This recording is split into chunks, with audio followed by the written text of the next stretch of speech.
Welcome জানাচ্ছি easy coding এর পক্ষ থেকে। আমি হাফিজুল ইসলাম। গত পর্বে আমরা শিখেছিলাম পাইথনের ভেরিয়েবল সম্পর্কে। আজকের এই পর্বে আমরা জানবো পাইথনের ডেটা টাইপ সম্পর্কে। তাহলে আমি প্রথমে চলে যাচ্ছি এখান থেকে ভিজুয়াল কোড স্টুডিওতে। আমি এখান থেকে ভিজুয়াল কোড স্টুডিওকে ওপেন করে নিচ্ছি। আমার ভিএস কোড ওপেন হয়ে গেছে এবং আমাদের এখানে একটা আগে থেকে ফাইল ক্রিয়েট করা আছে পাইথন ডেটা টাইপ.py। তো আমরা এখন এটার উপরে লিখবো, এখানে আমরা এডিট করব। ঠিক আছে, আমি একটু জুম করে দেখিয়ে দিচ্ছি। তো আমরা এখন পাইথনের ডাটা টাইপ সম্পর্কে জানবো। পাইথনের ভিতরে কয়েক প্রকার ডাটা টাইপ আছে, যেমন সিকোয়েন্স টাইপের ডাটা টাইপ আছে, নিউমেরিক টাইপের ডাটা টাইপ আছে। এগুলোর আবার প্রত্যেক প্রকারের ভিতরে বিভিন্ন প্রকার ডাটা টাইপ আছে। ঠিক আছে, আমরা পাইথনের মোস্ট পপুলার যে ডাটা টাইপগুলো আছে আমরা সেগুলো শিখবো। আমরা প্রথমে শিখবো ইন্টিজার টাইপের ডাটা টাইপ। ইন্টিজার টাইপের ডাটা টাইপটা কি? মূলত আমরা যখন কোনো পূর্ণ সংখ্যা লিখি, মনে করি এখানে 4 লিখতেছি, তারপর এখানে 70 লিখতেছি, এই যে সংখ্যাগুলো এখানে কোনো দশমিক নেই, এই যে পূর্ণ সংখ্যাগুলোকে বলা হয় ইন্টিজার টাইপের ডেটা। ঠিক আছে, আমি এই একটা ভেরিয়েবল নিলাম। আমরা গত পর্বে শিখেছি কিভাবে ভেরিয়েবলগুলো ডিক্লেয়ার করতে হয়। এই একটা ভেরিয়েবল নিলাম, তারপর এর ভিতরে আমি একটি মান দিয়ে দিলাম 10, তারপরে বি একটা ভেরিয়েবল নিলাম, এর মান দিয়ে দিচ্ছি 12। ফাইন। এখন আমি এখানে যেই মানগুলো অ্যাসাইন করেছি ভেরিয়েবলের ভিতরে এগুলো কিন্তু পূর্ণ সংখ্যা। ঠিক আছে, এই পূর্ণ সংখ্যাগুলোকে বলা হয় ইন্টিজার টাইপের ডেটা। ওকে, কিন্তু যদি এখানে কোনো ডট থাকে বা দশমিক থাকে তাহলে সেটা কিন্তু আর ইন্টিজার টাইপের ডেটা থাকবে না। এখন এটা আসলেই ইন্টিজার টাইপের ডেটা কি না আমরা সেটা কিভাবে চেক করব? আমরা এখন এই দুইটা ভেরিয়েবলকে যোগ করে একটা ভেরিয়েবলের ভিতরে রাখবো। ঠিক আছে, তাহলে আমি তার ভিতরে রাখতে পারি রেজাল্ট নামে একটা ভেরিয়েবল। এর ভিতরে আমি রেখে দিব এ প্লাস বি। ঠিক আছে, তাহলে এ প্লাস বি দুটি সংখ্যা যোগ করে আমি রেজাল্ট ভেরিয়েবলের ভিতরে রেখেছি। ঠিক আছে, আচ্ছা এখন আমি যদি রেজাল্টটাকে প্রিন্ট করি তো সেক্ষেত্রে কি হবে? সেক্ষেত্রে আমার রেজাল্টের আউটপুটটা কিন্তু দেখিয়ে দিবে। আমি প্রিন্ট, তারপর ফার্স্ট ব্র্যাকেট, তারপরে এখানে আমি রেজাল্টটা যদি বলে দেই, প্রিন্ট করলে আমার এখানে এক্সিকিউট করবে কি, যে রেজাল্টের মান 22। ঠিক আছে, এটার যোগ করে কিন্তু আমাকে রেজাল্টটা দিয়ে দিয়েছে। কিন্তু এখন আমরা চেক করব এটা কোন টাইপের ডেটা, রেজাল্টের টাইপ চেক করব। ঠিক আছে, সো এই জন্য আমরা কি লিখব? এই জন্য এই যে রেজাল্ট যে ভেরিয়েবলটা আছে এটা আপাতত আমরা কেটে দিলাম। আমরা এর ভিতরে টাইপ নামে একটা ফাংশন আছে। ঠিক আছে, টাইপ নামে একটি ফাংশন আছে। তাহলে আমি প্রিন্ট একটা ফাংশন, সেই ফাংশনের ভিতরে আমি টাইপ আরো একটি ফাংশন অ্যাপ্লাই করলাম। যেহেতু ফাংশন তাহলে অবশ্যই কি আছে, ফার্স্ট ব্র্যাকেট আছে। ঠিক আছে, এই ফার্স্ট ব্র্যাকেটের ভিতরে আমি যেই ভেরিয়েবলের টাইপ চেক করতে চাই সেই ভেরিয়েবলটা আমি দিয়ে দিচ্ছি। আমরা দুটি সংখ্যা কি করেছি, ভ্যালু দিয়েছি 10 এবং 12। আমরা জানি দুইটাই হচ্ছে ইন্টিজার টাইপের ডেটা, যেহেতু পূর্ণ সংখ্যা।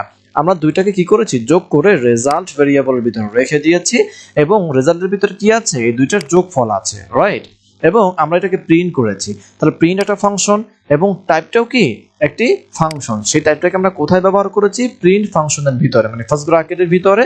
এবং টাইপ যেটা একটা ফাংশন, এটা এগুলো হচ্ছে বিল্ট ইন ফাংশন। ঠিক আছে, এখন টাইপ আমরা কার টাইপ চেক করব, রেজাল্টের টাইপ চেক করব। এজন্য আমি সেই রেজাল্টের যে ভেরিয়েবলটা সেটা আমি এখানে দিয়ে দিয়েছি। আচ্ছা এখন আমি যদি এটাকে রান করি তখন আমাকে কি এক্সিকিউট করে একটু খেয়াল করবেন। এই যে type.py এটা হচ্ছে আমার ফোল্ডারের নেম বা ফাইলের নেম। এই যে class.int, ইন্ট মিন্স হচ্ছে ইন্টিজার টাইপের ডেটা। ঠিক আছে, তাহলে আমরা দেখতে পারলাম এটা হচ্ছে কি ইন্টিজার টাইপের ডেটা, সেটা আমাকে প্রিন্ট করে দেখিয়ে দিয়েছে। সেম ভাবে আমরা কি করতে পারি, ফ্লোট টাইপের ডেটা আমরা এখন চেক করব।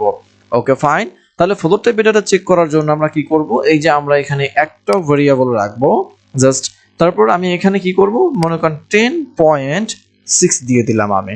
ঠিক আছে, এই যে 0.6 এইটি হচ্ছে ফ্লোট টাইপের ডেটা বা দশমিক সংখ্যা। ঠিক আছে, তাহলে এখন এখানে আর কোনো এটা দরকার নেই রেজাল্টের, কারণ আমার তো দুটি সংখ্যা নাই, জাস্ট একটি সংখ্যা। আমি এখন টাইপ দেখবো কার, সেম ভাবে এ ভেরিয়েবলের টাইপ দেখবো, যে আমার এ ভেরিয়েবলের ভিতরে যে ভ্যালুটা আছে এই ভ্যালুটা কোন টাইপের ডেটা, এটা কি ইন্টিজার টাইপের ডেটা নাকি ফ্লোট টাইপের ডেটা। ঠিক আছে, সে আমাকে টাইপ চেক করে দিবে। যখনই আমি এখান থেকে রান করব, রান করলে কিন্তু এখানে দেখিয়ে দিচ্ছে যে ক্লাস ফ্লোট টাইপ। ঠিক আছে, এই ফ্লোট মিন্স কি, ফ্লোট টাইপের ডেটা। ওকে, আমি কিন্তু এখানে একটি সংখ্যাও কিন্তু চেক করতে পারি। জাস্ট আমি যদি এখানে 10 দিয়ে দিই তো সেই ক্ষেত্রে যদি আমি এখানে রান করি তখন বলবো এটা ইন্টিজার টাইপের ডেটা, কারণ হচ্ছে এটা পূর্ণ সংখ্যা। ওকে, তাহলে আমরা ইন্টিজার টাইপের ডেটা বুঝলাম এবং ফ্লোট টাইপের ডেটাটাও বুঝলাম। ওকে, এখন আমরা দেখব কমপ্লেক্স টাইপের ডেটা। ঠিক আছে, কমপ্লেক্স টাইপের ডেটাটা কি রকমের একটু ভালো মতো খেয়াল করবেন। আমি এখানে এ ভেরিয়েবল দিলাম 10 এবং আমি এখানে একটা ভি ভেরিয়েবল দিয়ে দিচ্ছি, মনে করেন 4j। ঠিক আছে, এই জেটা কেন?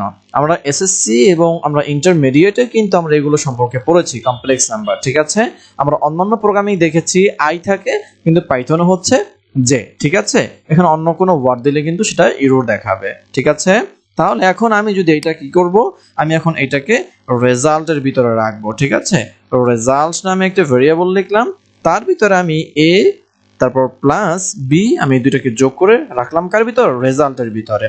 আচ্ছা, এই যে রেজাল্টের ভিতর আমি এ এর মান 10, বি এর মান কিন্তু 4j, তার মানে এটা কিন্তু কমপ্লেক্স নাম্বার। ঠিক আছে, সো আমার এটা কিন্তু কি কমপ্লেক্স টাইপের ডেটা। আমি যদি এখন এই রেজাল্টটাকে যদি আমি এখন এখানে দিয়ে দেই এই এর পরিবর্তে, তখন দেখবেন এটাকে কোন টাইপের ডেটা দেখায়। আমি এটাকে রান করে দেখাচ্ছি। এই যে দেখেন আমার এখানে কিন্তু চলে আসছে, এটা কমপ্লেক্স টাইপের ডেটা। তাহলে আমরা কমপ্লেক্স সম্পর্কে দেখলাম। এখন আমরা দেখব বুল টাইপের ডেটা। এই যে আমরা প্রথম যে তিনটা আলোচনা করেছি এবং এখন যে বুলিয়ান টাইপের ডেটা যেটা আলোচনা করব, এগুলো হচ্ছে নিউমেরিক টাইপের ডেটা। তা আমি এখানে 10 এবং 4 রাখলাম। ঠিক আছে, এখন এখানে কি আছে? এখানে a প্লাস বি। আমি যদি এখন এখানে দিয়ে দেই যে a লেস দ্যান বি, তাহলে এখন কি হলো যে এর থেকে বি বড়, এর থেকে কি বি বড়, তার মানে এটা সত্য অথবা মিথ্যা, ট্রু অথবা ফলস। দেখেন আমি যখন এটাকে রেজাল্টটাকে রান করব, তখন দেখাবে বুল টাইপের ডেটা। এই যে দেখেন এটা কিন্তু চলে আসছে যে বুল টাইপের ডেটা। তাহলে এটা কেন আসলো? এখানে কম্পেয়ার করা বোঝানো হয়েছে যে হয়তোবা ট্রু নয়তোবা ফলস, হয়তোবা এ বি এর থেকে বড় নয়তোবা বি এর থেকে এ ছোট। ঠিক আছে, যে কোনো একটা হতে হবে। এই যে ছোট বড় মানে ট্রু অথবা ফলস, এগুলোকে বলা হয় বুলিয়ান টাইপের ডেটা। তারপরে আসি ভেরি ইম্পর্টেন্ট স্ট্রিং টাইপের ডেটা। স্ট্রিংটা হচ্ছে বর্ণ, নাম্বার, বিশেষ ক্যারেক্টার, এগুলো একত্রিত হয়ে কি স্ট্রিং হতে পারে, অথবা শুধু নাম্বারও কিন্তু স্ট্রিং হতে পারে, অথবা শুধু যে কোনো ক্যারেক্টার কিন্তু স্ট্রিং হতে পারে। ঠিক আছে, তাহলে এ ইকুয়াল টু, তাহলে স্ট্রিং যখন এটা হবে তখন স্ট্রিংটাকে অবশ্যই কোটেশনের ভিতরে রাখতে হবে। এটা মনে রাখতে হবে যে স্ট্রিং সবসময় কোটেশনের ভিতরে হয়। ঠিক আছে, সেটা সিঙ্গেল কোটেশন হতে পারে অথবা কি ডাবল কোটেশনও হতে পারে। আমি এখানে লিখে দিচ্ছি ইজি কোডিং। ওকে ফাইন, তাহলে দেখেন এটা কোন টাইপের ডেটা? এটা কিন্তু ইন্টিজার হয়ে গেছে, তার মানে ডাবল কোটেশনের মাঝে আমি যা লিখবো বা সিঙ্গেল কোটেশনের মাঝে আমি যা লিখবো সেটা কিন্তু আমার স্ট্রিং হয়ে যাবে। তো আমি এখন এখানে টাইপ দেবো কাকে? এটাকে। আমি এখান থেকে রান করে দিতে দেখি আমার এখানে কি এক্সিকিউট করে। এই যে দেখেন এখানে কিন্তু প্রিন্ট করেছে str। str মিন্স কি স্ট্রিং টাইপের ডেটা। তারপর সেট আছে, টাপল আছে, লিস্ট আছে। হ্যাঁ, লিস্ট টাইপের ডেটা, টাপল টাইপের ডেটা, সেট টাইপের ডেটা। এখন আমরা এগুলো দেখব। তাহলে লিস্ট, আমি এখানে একটা ভেরিয়েবল থাকলো, তার লিস্ট সবসময় হয় স্কোয়ার ব্র্যাকেটের ভিতরে, অর্থাৎ আমরা যেটাকে থার্ড ব্র্যাকেট নামে চিনি, তার নাম কি স্কোয়ার ব্র্যাকেট। তাহলে স্কোয়ার ব্র্যাকেটটা কি রকমের? এই যে স্কোয়ার ব্র্যাকেট, এখানে যা কিছু থাকতে পারে এগুলো হচ্ছে লিস্ট আকারে সে কি প্রিন্ট করবে। ঠিক আছে, তাহলে দেখেন আমি যখন এটাকে প্রিন্ট করব যে টাইপ এ, এর ভিতরে যে এই ভ্যালুগুলো আছে তুমি সেটাকে চেক করে দাও। আমি যখন এটাকে রান করব, রান করলে কিন্তু এখানে বলতেছে লিস্ট টাইপের ডেটা। সেম ভাবে আমরা যখন কার্লি ব্রেসেস যখন এখানে ইউজ করব, অর্থাৎ সেকেন্ড ব্র্যাকেট যেটাকে আমরা বলে থাকি সেকেন্ড ব্র্যাকেট, এই সেকেন্ড ব্র্যাকেটের ভিতরে যা থাকবে, যে মানগুলো থাকবে, এগুলো কি? এগুলো হচ্ছে সেট টাইপের ডেটা। এটা কি সেট টাইপের ডেটা। তারপরে আমরা যখন এখানে প্যারেনথেসিস যখন এখানে ইউজ করব, ফার্স্ট ব্র্যাকেট যেটাকে বলে থাকি আমরা, এই ফার্স্ট ব্র্যাকেট আমরা যখন ইউজ করব, ফার্স্ট ব্র্যাকেটের ভিতরে যা দিব সেগুলো হবে টাপল টাইপের ডেটা। ঠিক আছে, দেখেন আমি যখন এটাকে রান করব, রান করলে কিন্তু এখানে এক্সিকিউট করতেছে, এটা টাপল টাইপের ডেটা। ওকে, তাহলে আমরা মোটামুটি ডেটা টাইপ সম্পর্কে জানলাম। তাহলে আজকের এই পরবর্তী এই পর্যন্ত থাকলো। আল্লাহ হাফেজ, আবার দেখা হচ্ছে নেক্সট পর্বে।